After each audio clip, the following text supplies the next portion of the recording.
Hey guys, what's going on? Welcome back to the channel where we get hands-on with EDC knives. Today I'm checking out the CIVIVI Yonder model X-Ray 004 Delta Quebec Mike Victor 8 Hotel. So let's get this thing unboxed so you can take a look at it. This is an absolutely gorgeous knife in my opinion, which is one of the reasons I wanted to test it out. So I've been using this knife for 2 weeks now on a daily basis.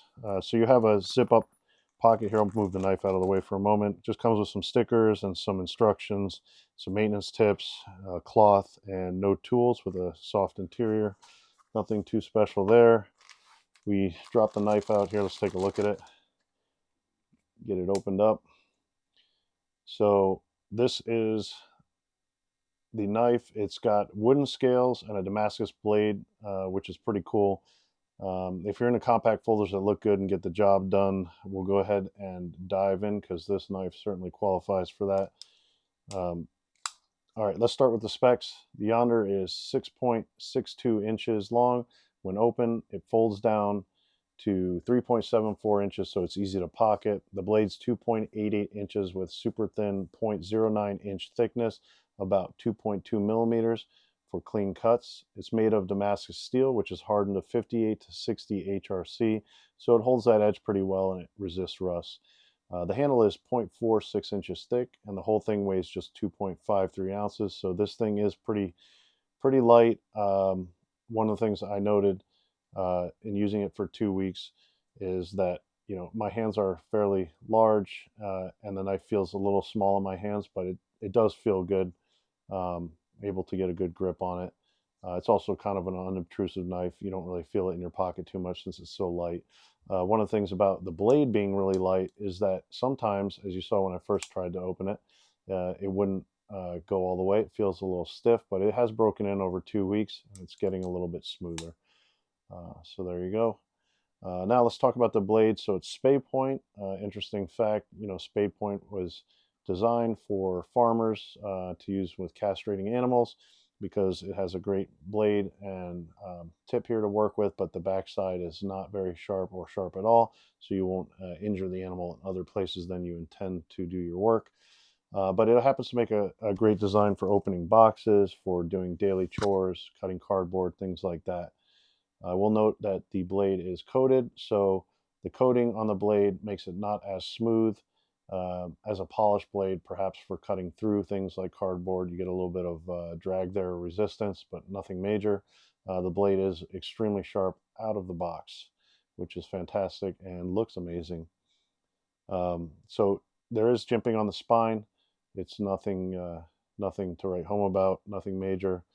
Um, it also has a small choil back here, finger choil. Uh, Good for sharpening, and that's probably about it. I wouldn't want to rest my finger in there. I'll rest it back here on the handle. The handle, speaking of which, is made out of Jaborja wood. I think I'm pronouncing that correctly, hopefully. If not, drop a comment below and let me know. But I believe it's an African rosewood, which is also a very good looking wood when paired with this beautiful Damascus blade. Has a lot of nice grain to it. And I've used this knife pretty hard for the last 2 weeks and it hasn't really gotten too dirty except for the blade. Had to clean it a little bit and then I put some mineral oil in it and it looks good as new. Blade is still extremely sharp despite using it a lot. Um, so it has a good grip for uh, large hands. Feels a little short in the hand, but that's about it. Whether you're holding it traditional, maybe like a hammer type hold. The pocket's clip is stainless steel, which is nice and reversible for tip-up carry. It sits deep in your pocket and it works, pretty well, I'd say, for small hands and maybe not as well for big hands, but it works okay. Um, Also, the crossbar lock here is a really nice lock. It's super sturdy, easy to open and close with one hand. It's kind of fun to mess with. There's minimal to zero play here when it locks up. Really enjoy this lock for all knives.